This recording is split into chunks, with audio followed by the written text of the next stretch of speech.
Buenos días, muchísimas gracias Carlitos por la invitación. Es un gusto estar conversando con ustedes sobre este problema y informando a la ciudadanía de lo que está pasando, porque es importante que cada vez tomemos conciencia de esta problemática. Estamos sujetos a un discurso, a una propaganda, a un estado de propaganda que todavía no ha sido desbaratado, una herencia del gobierno anterior, y que lo aprovechan justamente para introducirnos una serie de argumentos mineros que, escuchados sin cotejarlos, ¿no es cierto?, con la verdad, pueden ser muy seducibles y nos pueden llevar hacia una catástrofe irreversible que debemos parar ahora, que tenemos que parar ahora. Bien, empecemos con lo que dice el gobierno, con lo que decía el anterior gobierno, que prácticamente el discurso no ha cambiado, pese a que el extractivismo ha demostrado que no genera desarrollo en el sitio en donde se realiza la actividad en sí. Y muchos se nos quieren meter mediante esta campaña mediática de que la minería va a traer desarrollo, que las regalías anticipadas han traído desarrollo, pero Zamora Chinchipe no es la provincia más rica del país, pese que ahí se explota.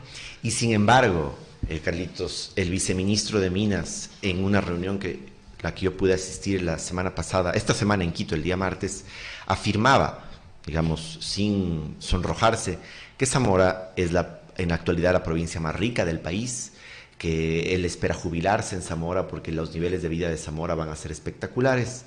Yo espero que, si es que esto es cierto, ponga su casa al lado de unas relaveras que van a estar llenas de material tóxico para toda la eternidad. No es cierto, el discurso económico minero es una falacia, pero claro, es muy fuerte, es muy contundente cuando te presentan cosas, te dicen, por ejemplo, cosas interesantes como el 60% de las regalías va a quedar en los gobiernos autónomos descentralizados. No nos vayamos a Zamora, Carlitos. En Celica ya están explotando una minera. Y durante los 2 últimos años, previo a la última elección, Celica recibió 0 regalías. Exactamente. 0 regalías. No porque la ley no le ampara, sino porque simplemente las autoridades locales y nacionales no les había dado la gana de hacer cumplir la ley. Entonces, ¿de qué nos sirve tener una legislación, más o menos, porque tampoco es una legislación fuerte, contundente, importante, que esté a la vanguardia de la legislación minera en el mundo? Es una legislación normal frente al control minero. Si es que tenemos instituciones completamente sometidas, completamente inservibles, que no aportan en nada para hacer efectivo el control de la actividad minera per se. Y lo que pasa en Zamora es de cierta manera igual. Por supuesto que las regalías irán aumentando conforme la explotación vaya avanzando, pero en los últimos análisis que se ha hecho, gracias a los informes económicos que la propia empresa ha hecho público, se dice que, por ejemplo, Carlitos, que se van a extraer en Zamora, ¿no es cierto?, de los proyectos mineros, 21.000 millones de dólares. 21.000. Hasta el 2049, me parece que es. ¿Ya? Esto hace, y que el Ecuador de estos 21.000 millones de dólares va a recibir 9.000 millones de dólares. Suena importante, suena bastante. Ya me imagino escuelas, universidades, colegios, ya me imagino todo. Exacto, pero si es que tú haces digamos, una división sobre el tema de cuánto implica estos 9.000 millones de dólares, más o menos estamos hablando de unos mucho menos de lo que recibe el Ecuador al año por temas petroleros. Es decir, digamos, es mucho menos de los más de 50 millones de dólares que recibe el Ecuador por los barriles de petróleo. Estamos hablando de una cifra marginal. Dividan ustedes en casa 9.000 millones de dólares por los próximos 40 años que más o menos va a tener la explotación minera, y es una cifra completamente marginal. Y además es importante mencionarle a la ciudadanía que esta actividad minera que estamos planteando en la actualidad viola la Constitución. Si nosotros nos dirigimos al artículo 408 en cuanto a la participación económica, no hablemos todavía del tema minero y del tema de derechos, pero la participación económica, el artículo 408, miren lo que dice, el Estado participará en los beneficios del aprovechamiento de estos recursos en un monto que no será inferior a los de la empresa que los explota. ¿Qué nos dice esto? Que si la empresa va a recibir 21.000 millones de dólares, ¿cuánto debe recibir el Estado? Al menos 10.500 millones de dólares. Exactamente. ¿Ya?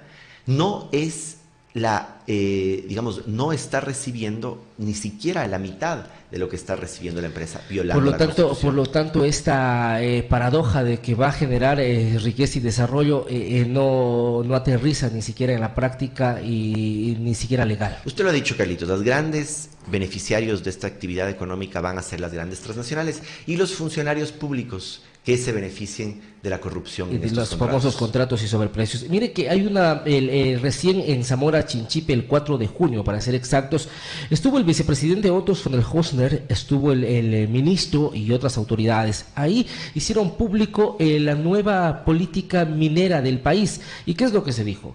En la actualización de la política pública minera del Ecuador, que tiene 6 ejes, la presentación del documento se lo cumplió el 4 de junio en el Centro de Interpretación Cultural Shuar, ubicado en la parroquia Timbara, en la provincia de Zamora Chinchipe. Ahí más al ladito se destruyó un pueblo, en San Carlos, o San Marcos, escuelas, iglesias, gente, todo se destruyó, se desapareció de la faz del planeta ese pueblo. Estos ejes se relacionan con la normativa, desarrollo económico, sostenibilidad ambiental y social e investigación y desarrollo. También con la gestión y administración, regulación y combate a la minería ilegal. Cada uno de estos ejes tiene sus objetivos estratégicos, políticas, intervenciones efectivas y lineamientos. Y se manifestaba que el lineamiento en que esta política garantice la planificación sectorial en el periodo 2019-2030. La política apunta a la extracción de nuevas inversiones mediante incentivos fiscales. Es esto precisamente lo que ya se está ejecutando, las nuevas inversiones en base a las concesiones que se han entregado y que en nuestra provincia deberíamos de preocuparnos. Partamos por algo. Hay que luchar la minería ilegal. Pero así como la minería de Buenos Aires es ilegal, también es ilegal la minería que hacen las grandes transnacionales violando la Constitución. Lo dijo Jaco Pérez, uno de los activistas del país, quienes han luchado duramente por el tema del agua, tratando de hacer conciencia en la ciudadanía de que el agua es vida. Actual prefecto de la SUAI, ninguna minería es responsable, ni la grande ni la pequeña. Por favor, pongámonos a pensar. ¿Cuál ejemplo minero existe en la actualidad en el país de minería supuestamente legal en fase de explotación que no tenga consecuencias irreversibles, como la ha dicho la propia ex en el ambiente? Ninguna. Veamos el caso de Portobelo, los ríos completamente contaminados. El Ecuador enfrenta procesos judiciales internacionales incluso, o ya los ha enfrentado justamente por la contaminación que botan nuestros ríos. Claro, porque estamos enviando agua a Perú ya contaminada. Veamos lo que pasa en Zaruma, una ciudad minera por excelencia que durante siglos ha extraído minas. En la actualidad está en riesgo de caerse, de derrumbarse. Y las instituciones públicas que deben controlar la minería legal son incapaces de hacerlo. ¿Por qué? Porque no tienen las herramientas, porque no tienen la voluntad y porque existen muchísimos millones que circulan y que, facilitan o aceitan el favor de los funcionarios públicos. Ahora, la experiencia de Zamora, doctor, la experiencia vivida en Zamora debería de tomársela como ejemplo en la provincia de Loja, porque pese a las voces de protesta de personas que tuvieron su protagonismo nacional, políticamente y socialmente, como el ex prefecto Salvador Quispe, como el mismo actual prefecto Clever Jiménez, como Jaco Pérez, toda la CONAIE en sí, recuerde que de ahí salieron 2 o 3 marchas, si mal no estoy, por el agua, nacieron desde el Pangue, desde Tundaime hasta Quito. Pese a todo eso, en algo se logró frenar el tema extractivista.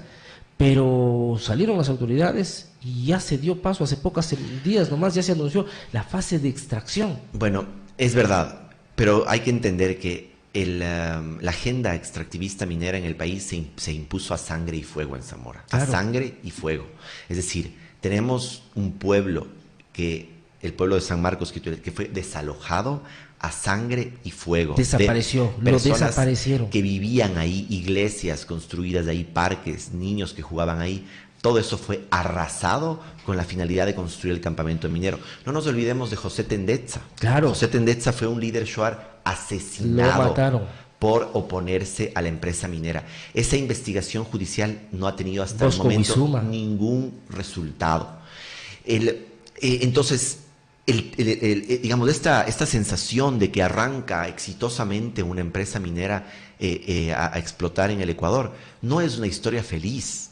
No es una historia feliz, es una historia tallada a sangre y fuego que se debe respetar. Yo me voy a quedar con una de las palabras. Pues el viceministro Benalcázar fue una gran fuente de perlas en esta última reunión que yo tuve el gusto de escucharlo. Por ejemplo, decía, en Zamora, cuando debieron haber parado la minería, no lo hicieron. Y ahorita es irreversible. Claro. En Loja estamos en ese momento a tiempo. que debemos parar la minería que se quiere instaurar en esta provincia. Y yo tengo los videos, doctor. Yo viví toda esa época del gobierno anterior, en donde las cosas se hacían así por la fuerza. La agenda minera en el Ecuador, ¿por qué dice el viceministro y el ministro y el presidente y el vicepresidente que va porque va? Porque es el camino trazado desde la época de Rafael Correa, precisamente. Ellos ya tenían el cálculo de cuánto estaban recibiendo por regalías anticipadas y demás. Recuerde que de Zamora se entregó regalías anticipadas que no se quedaron en Zamora. Zamora sigue sin tener universidad. Zamora sigue con un hospital que es realmente una vergüenza de hospital para una provincia productora de riqueza. Ayer nomás estuvimos en Nambija. Es impresionante. No hay un subcentro. Exacto. Y muy bien que traiga el tema de colación, el tema de la salud. Zamora tiene un sistema de salud, digamos, malo. Nuevamente volviendo a Zaruma, nuevamente uno de los grandes cantones mineros de toda la vida, tiene un hospital que lleva más de un año cerrado, porque el Ministerio de Salud Pública no le ha dado la gana, junto a otras instituciones públicas del Ecuador, como son la Gobernación del Oro, el Ministerio, digamos, el que se encarga de la propiedad inmobiliaria en el Ecuador, de la gestión de riesgos. Y el Ministerio de Salud no les han dado la gana de resolver ese problema y reabrir el hospital de Zaruma. Es decir, ¿dónde están los beneficios que los territorios mineros otorga a las personas? No hay, y volviendo, aprendamos de nuestra historia. El petróleo no nos ha sacado de la pobreza. Claro. No, ni siquiera nos ha acercado a ser un país más equitativo. Doctor, ahí sí tengo que interrumpirle. Y con todo el respeto, eso está mal. El petróleo sí nos ha sacado de la pobreza. Lo que no nos ha sacado de la pobreza es a todos los ecuatorianos. Ha sacado de la pobreza a los revolucionarios socialistas convencidos de que el socialismo llamado del siglo XXI, a través de esta nefasta revolución ciudadana que se quiso implantar en el Ecuador con el mismo modelo chavista, ellos son los nuevos ricos. Miren Loja y en el país cuántas personas que antes no tenían ni para el taxi, hoy tienen carro, se van a Miami. Sí, recién nomás el director cantonal de Alianza, el exdirector cantonal de Alianza País en Miami con la familia, cuando no salía de Puyango. O sea, sí sacó el petróleo de la pobreza, pero lo sacaron a ellos. Nos ha ahondado. El principal problema del Ecuador no es un tema de recursos, bien lo dice usted, no es un tema de dinero, es un tema de corrupción. Y esa corrupción se va a continuar alargando con la riqueza que saque la minería.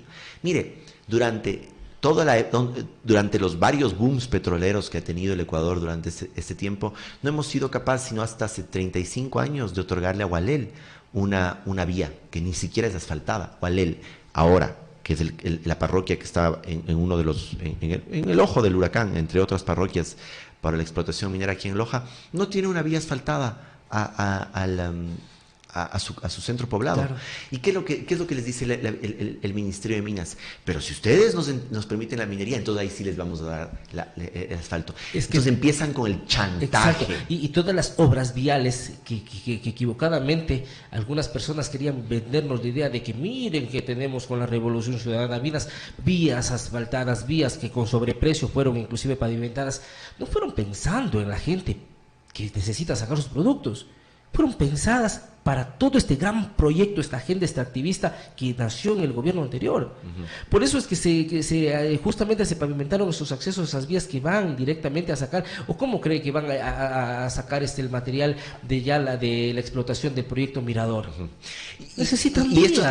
Y esto es un mensaje que las personas que nos escuchan, porque en Loja la gente, digamos, tenemos una cultura muy autocentrista, ¿no es cierto? En nuestros autos nos gusta ir a todos lados, hasta la puerta de cualquier lugar a donde vamos. Lastimosamente es así. Y Loja, digamos, la zona sur ha tenido una mejoría en vialidad, al menos primaria, que se puede apreciar. Pero ¿Por dónde creen que van a sacar el material estas empresas mineras? Claro, necesitan vías. En vías, en volquetas. Una viaja a Zamora ahora y se encuentra con tráficos insufribles que hacen que la distancia, o sea, el tiempo recorrido se multiplique, sea mucho más largo. Anoche lo que veníamos de regreso de Nambija a Loja, precisamente en el puente que colapsó hace ya 2 años, creo que poco más de 2 años, igual ahí está votado, la solución no ha llegado todavía, dijeron que eso iba a ser provisional. Estaba un impresionante tráiler llevando los, porque siempre ocupan en la noche, no sé por qué, ya llevando nuevos materiales para el proyecto Mirador. Claro, y después vamos a ver un promedio de 20 o más, digamos, volquetas transitando la vía Zamora-Loja, y los buses y los autos privados.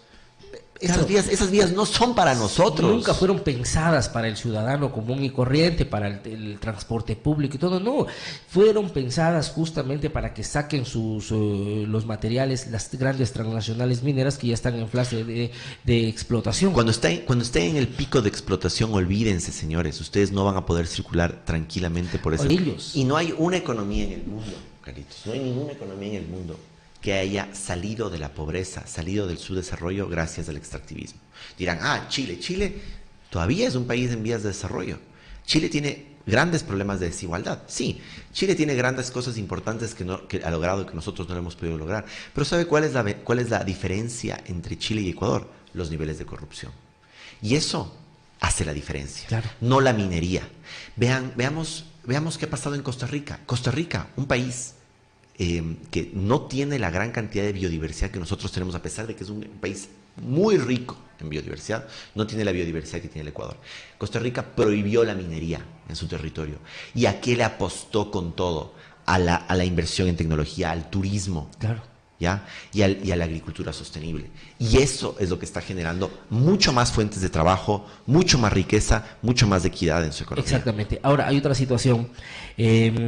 Los funcionarios públicos que lógicamente tienen que defender el sueldo que nace de todos nosotros, que pagamos esos grandes sueldos de la burocracia, defendiendo precisamente la misma agenda extractivista. Yo me recuerdo algo que, le juro que a veces en nuestra posición de comunicadores, de periodistas, y ya yo les decía a mi compañera Albita Raez, con quienes hemos hecho cobertura durante todo este proceso de minería y de lo que sucedió en Zamora, ganas de dejar la cámara, quitarme el chaleco y entrarle a... Disculpe las personas que nos ven y nos escuchan esto, pero le juro que era indignante. Y resultaba tan indignante escuchar a la señora entonces representante de Arcón, y todo lo tenemos registrado en video, en algún momento hay que hacer un documental, les decía, con todo ello, para que vean de cómo nos tratan y lo que piensan de nosotros cuando están en el poder.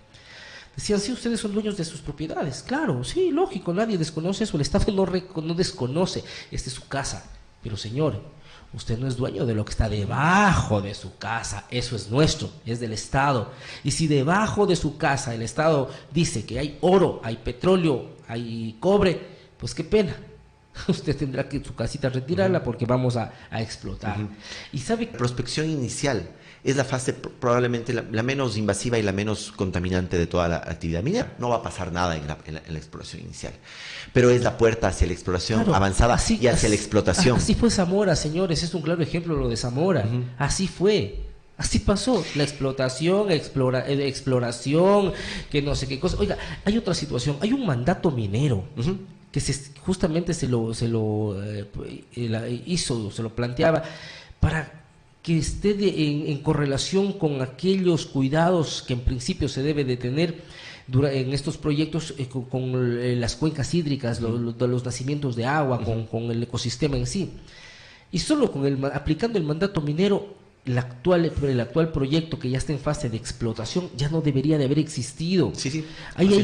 La misma Contraloría General del Estado dio informes de los vertientes de agua que nacen en el proyecto Mirador. La Contraloría General del Estado ha ratificado en sus informes sobre Mirador y Quimsacocha y Río Blanco que es minería ilegal. Claro. ¿Qué es minería ilegal? ¿Pero a quién le importa entonces? ¿Qué es minería ilegal? Entonces, aquí no hablamos de un discurso de minería legal o ilegal, no, estamos hablando de minería ilegal en todas sus formas. Claro. Los registros, digamos, las licencias ambientales que se le ha dado a las empresas aquí en Loja para hacer prospección exploración inicial en Fierro Urco han sido entregados violando la ley porque no se ha consultado a la gente, porque se ha seguido el principio, la premisa bien expuesta por el viceministro. Prefieren pedir perdón que pedir permiso. Y cuando piden perdón, vienen a pedir perdón con la billetera.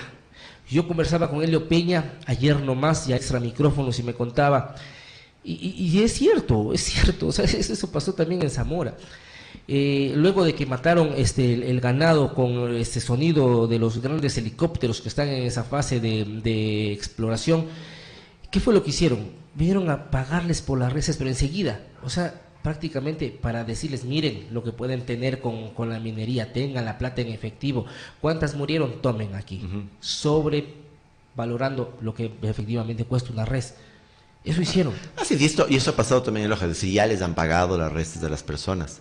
Pero el tema está en lo que decía antes, todas estas autorizaciones administrativas dadas por el Estado son inconstitucionales. A mí me da mucha pena que instituciones de aquí en Loja, públicas, digamos a nivel local, ya sean del Ejecutivo, ¿no? Les diga a las comunidades, es que eso es todo legal, ya no hay nada que hacer. Claro. No, señor. Miren, en Río Blanco, la empresa estaba ya en fase de explotación, estaba la bocamina construida y las comunidades, y una lucha mancomunada entre el pueblo y la autoridad de ese entonces del gobierno municipal de Cuenca, no la de ahora que traicionó el mandato popular en Cuenca y votó a favor de la minería en el Consejo Provincial que quería organizar la consulta.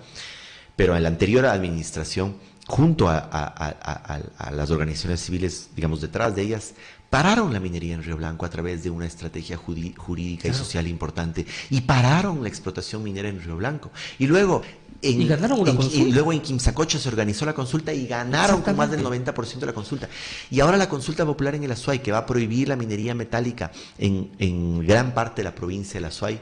Yo creo que, por ejemplo, zonas como la Ponce Enríquez continuará habiendo minería porque ya el propio alcalde ha dicho que va a hacer una consulta a favor de la minería, pero a gran parte del territorio azuayo va a organizar esta consulta y en el 90% del territorio azuayo se va a proteger, como es lógico, como es lo normal, el recurso hídrico, el agua, la vida, por sobre los recursos económicos. Esto de que no se nos ha respetado en la consulta y que se nos trata únicamente como ciudadanos en época electoral, cuando sí necesitan los votos de las comunidades y de los sectores que hoy son afectados por la minería y poco nada les importa, en el cómplice silencio de las autoridades. Oiga, lo vivimos aquí a diario, doctor. Acá nomás vámonos a Capulí. Ahí puso una transnacional de comunicaciones, una antena, que no les consultó, y aparte de no consultarles, fingieron las consultas, fingieron firmas. Y a pesar de que todo estaba legalizado, el pueblo, ¿cómo lo hizo? Resistiendo. Resiste todavía. Es más, le comento, la primera medida cautelar constitucional que interpusimos cuando estuve yo en la Defensoría del Pueblo en contra de esa medida fue negada por una jueza local. Decía que estaba mal planteada. El día de hoy, hace un mes, la Corte Constitucional ha escogido el caso. Ellos han escogido el caso porque ellos han determinado que la jueza ha aplicado inadecuadamente los precedentes constitucionales en este tema, y entonces ellos van a corregir lo actuado por la jueza. Y además dicen, es importante desarrollar los principios de la consulta ambiental en todas las actividades. Y entonces van a escoger, ¿de qué? De la lucha del Capulí. Y eso que todavía no pasan a tratar la acción extraordinaria de protección que propusimos. Entonces, aquí hay que entender, una cosa es la legalidad y otra cosa es la legitimidad. Y nuestra Constitución, eso escúchenlo bien, a los ciudadanos, a las autoridades locales, prevalece el respeto y la aplicación directa de los derechos humanos antes que cualquier acto administrativo dictado por una autoridad que viola los derechos humanos. Exactamente. Estamos a tiempo entonces y por supuesto abriremos el debate y este tipo de espacios para analizar la problemática minera que se nos viene. Lo advirtió ayer Helio Peña, se nos viene y se nos va a venir a Loja. Y si es que no se toman acciones responsables para que estas prácticas extractivistas no afecten los ecosistemas, no afecten zonas altamente sensibles como es Fierro Urco, la estrella hídrica del sur, de donde nacen importantes ríos de nuestra ciudad y también de El Oro, pues luego vamos a estar en la misma problemática de Zamora, que siendo la provincia de donde se genera la explotación más importante del país, no es la más rica del país, señores, les recuerdo una vez más, Zamora no tiene universidad, los hospitales están en total, el hospital de Zamora, el que debería ser el hospital emblemático, no es así. No hay vías de interconexión rurales en buen estado. La minería no ha generado el desarrollo que Zamora esperaba y tampoco va a generar el desarrollo que el país espera. Ya con lo mostrado en Buenos Aires, esto se desalojó a personas como se desalojó en Tundaime, se desapareció un pueblo en Tundaime,